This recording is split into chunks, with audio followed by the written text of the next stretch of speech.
People, they think that, okay, how can I gain this? Like, what is the trick to controlling myself? I will be as reckless as I want to be. I will eat whatever I want to eat. I will sleep whenever I want to sleep. I will be whatever I want to be. And I want that secret, that skill that allows me to be disciplined. It doesn't work like that.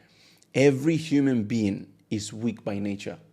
We have been made weak. نعم وخلق الإنسان ضعيفا. Allah says in the Qur'an. And the insan, the human being, has been created weak. So if you put yourself in environments that you shouldn't put yourself in, whether it's gradually or whether it's at once, you will break. At one point you will break. So it's not one thing that you just turn on and that's it, you discipline. And so we need to understand that it's something that's gradual, it's a lifestyle, and it's something you need to build, and it takes time.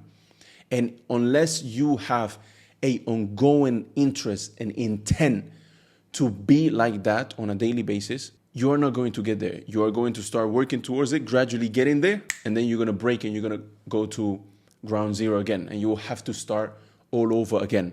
So it's something that you need to adapt as a lifestyle in order for you to be like that, to be disciplined, to be self-disciplined, to have self-control. So in reality, how it works, rather, is that if you allow